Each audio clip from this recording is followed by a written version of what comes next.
state championship. All right. That was pretty. We went through the classifications, and now before we head out, we're gonna hit on a little college and pro football. I selected, I believe it's 4 matchups on each.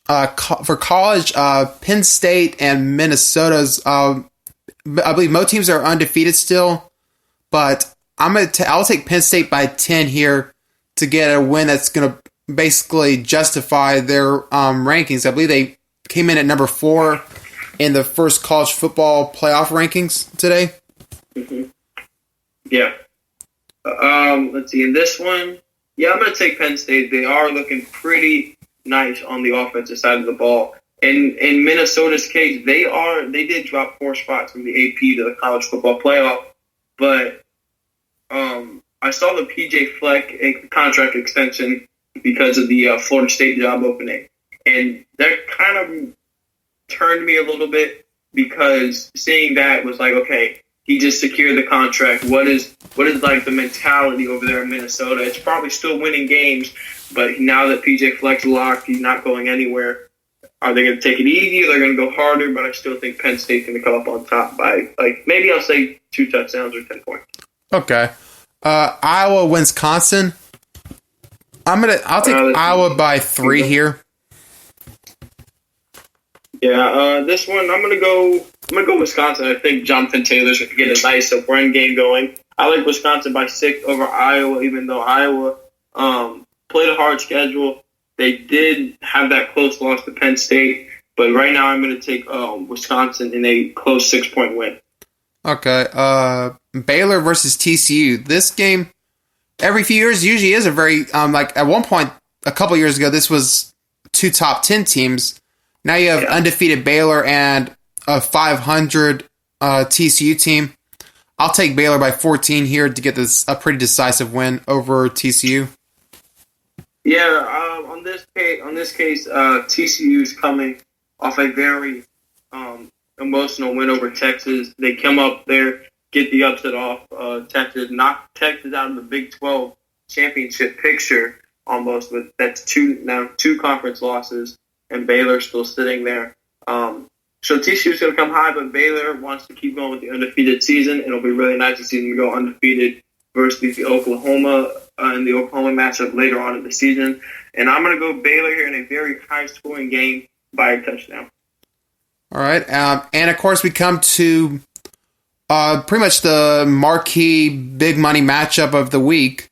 Yeah. This was in the AP poll last week. This was 1 versus 2. I did see the college football rankings had them 2 and 3 with Ohio State jumping to the 1 spot, but LSU traveling to Tuscaloosa to face Alabama. I'm probably going to surprise some people like with my pick. I'm going to take Alabama by 17 at home over LSU. Yeah, in this case, the Tua Tagovailoa injury is going to play a huge impact in this game. But he said he's still a game-time decision, which before they announced it, I was like, okay, Tua's going to play. He's going to show up, and Alabama's going to pretty much do what they normally do versus LSU and get the win. But now it's a game-time decision. I still think he'll play. And LSU just lost their leading sack leader, Michael DeVinci, I believe is his last name. So that is actually going to help that Alabama offensive line against the mighty LSU defense. But I'm going to take Alabama in a close game. I'm going to go low scoring in this one, maybe around, like, say, 17-10. And I'm going to take Alabama with or without Tua. If Tua doesn't play the game, then I'm going to definitely switch to LSU. But I'll know that before the game. I do think Tua's going to play. And even if he's not 100%, he'll be able to knock off LSU. Yeah, I can see that. The only thing is, so far this year with both of them, it really does feel like neither team's defense has really looked that good overall. So I can see this honestly being a shootout type of game versus like a low scoring. Yeah, I'm gonna go with the low scoring just because of the Tua Tagovailoa injury. If Alabama's defense is going to have to step up and be almost the team leader, all 11 guys on the defensive side has got to be the team leader in this one because Joe Burrow and that offense is going to come and try to light it up. But you know your offense is going to be struggling, so they definitely have to go a notch higher to knock off LSU. All right. Before we headed quickly in the NFL games, I was going to quickly briefly mention about and get your thoughts on the whole like Florida State firing Willie Taggart. And I've heard rumors about several coaches. I guess the one that was basically in the news, like I believe it was yesterday or the day before, was possibility of Bob Stoops going to Florida State, even though I think that was basically confirmed to be false information like afterwards. But it's definitely heating up some conversation. Like, did they give Taggart enough time, or was this pretty much just what needed to be done? Yeah, I think, I mean, as I look at my Florida State lanyard, it's been a tough 2 seasons for me. But for in Willie Taggart's case, I think he was supposed to have the time. He was supposed to have the time to pick up the pieces that Jimbo left. But just the poor performances. I was at the Virginia Tech game, and I've been at a few of the games the past 2 years, and the play calling was awful. I was sitting there in the stand calling out the play, and that's bad when you think the defensive coordinator doesn't know what he's doing, especially for Virginia Tech. But this play calling was awful. What happened versus Boise State really just blew my mind. They put up 300 yards in the first half, and then they just imploded, and he wants to blame it on hydration. How do you not have your team hydrated to play a game in the state of Florida in the middle of September? So in that case, I just think his coaching just is what got him fired in the middle of the season. If it was better performance on the field, I think he would have stayed a little bit longer. But I mean, the losses to Miami, the blowout losses to Clemson back-to-back years, not even looking competitive in neither one. The Florida loss was a complete blowout last year, and then the not making a bowl game last year obviously did not help Florida State. So in that case, and if you had to fire him mid-season, the right time to do it would be after Miami, the blowout loss to Miami. That would be the right time to get him off. If you lost to a team like, say, Boston College in a blowout loss, then I wouldn't say fire him after that. Just wait till the end of the season.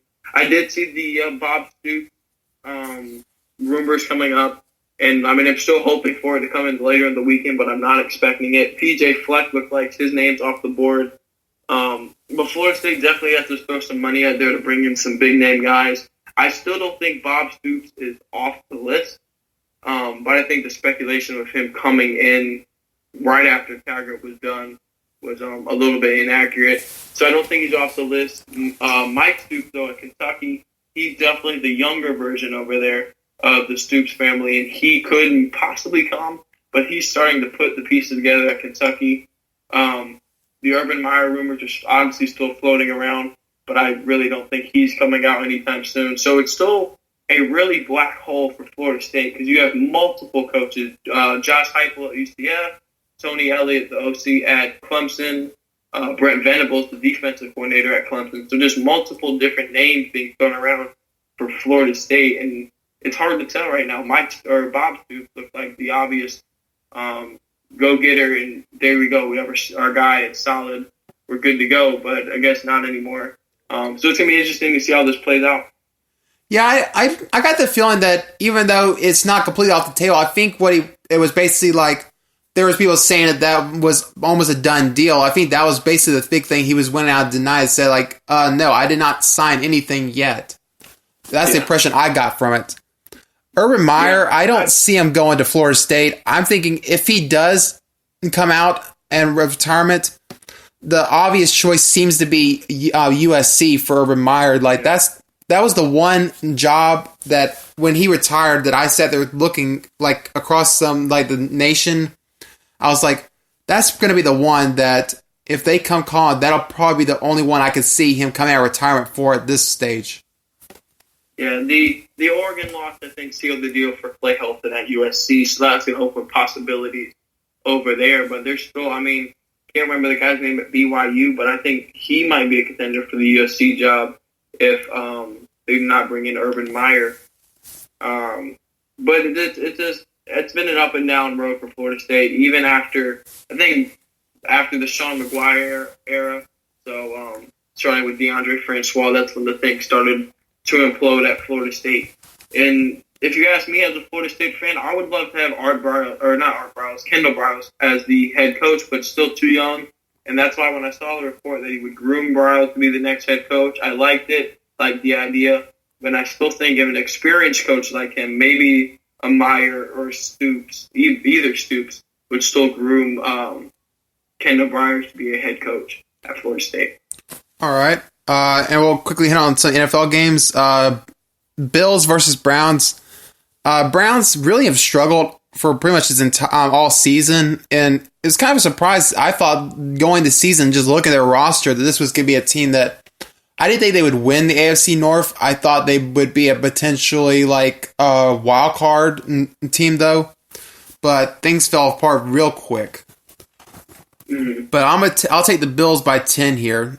The one time I watched Buffalo was against New England, and I thought they didn't look that bad to me. So, yeah, I think they get the win here for a Browns team that's apparently falling apart, the seams, at least for this year. Yeah, and this one, I am going to take the Bills. The Browns do look better on paper, and they do look like they have the more talent when they step on the field, but I am going to take the Bills. Maybe I don't know what the spread is, but I'll take a maybe 3-4 point win for Buffalo. The game, I think, is in Cleveland, so that'll be a little bit added on for the Browns, but I'm still going to take Buffalo. Okay. Rams versus Steelers. Steelers, they started cold as ice, but they pulled together some pretty good wins lately. But I'm still going to take the Rams by a touchdown here. Mm-hmm. Yeah, I'll take. I'm going to go with the Rams. Like you're right about the Steelers. They're really struggling at the beginning of the season. They pulled it together, but still a rookie quarterback, and you have that Rams defensive line, mainly Aaron Donald rushing him every play. So I'm going to take the Rams by 10 in this one, maybe around 31-21. All right. Vikings-Cowboys, which I believe this is the Sunday night game. Mm-hmm. Even though the Cowboys are not really a bad team, I just feel like this is almost, I guess you could say, like a trap game in a way, at least to me. I'm going to take the Vikings by 4 here, in what'll probably be considered an upset. Yeah, I'm going to go Minnesota. You're right. They're probably one of the hottest teams in the NFL right now. So I'm going to take Minnesota. If Adam Thielen and Stephon Diggs is both on the field at the same time, that's going to be deadly for Dallas. And if I watched the Giants-Cowboys game on Monday night, they did show. I mean, obviously the first play pick by Dak Prescott, you can't have that. And I think the only reason they came out with that win is because it's against a struggling New York Giants defense. That game was easily in the hands of the Giants, even though the score doesn't say it. The Giants, held their own in that game. If that was a team like Philadelphia, the Cowboys wouldn't win the game. But in that case, I'm going to go the Vikings by 6 in this one. Yeah, and that's right. But it's also going to be a shorter week for the Cowboys as well. So that's also another thing playing in the Vikings' favor. Uh-huh. And the Monday night game, Seahawks versus 49ers. I have not gotten a chance to fully sit down and watch the 49ers for a full game, but they have looked very good this year, and really the Seahawks have as well. This could be probably one of the best matchups of these two since probably when you had Colin Kaepernick and Russell Wilson, and those two teams with their loaded defenses during that 2012 to 2014 era. I'm going to say the 49ers, they got that win over the Cardinals after struggling against them for pretty much the last 3 years. I'm going to say the 49ers get another team off their back and knock off the Seahawks. I'm going to say by 7 here. Yeah, looking at my full slate of NFL picks, there's not that many surprises on my list. So in this case, I'm going to take the Seahawks in this one by 3. Russell Wilson's obviously hot after a very nice performance over Tampa Bay. So in this case, I think Seattle's going to take down the 49ers Monday Night Football. So definitely both teams a little bit pumped up. And I think it will be a very almost offensive game. But the defenses are going to show up pretty good. So to me, around a mid-scoring game, maybe around a 31-24 win for Seattle. All right. Well, thanks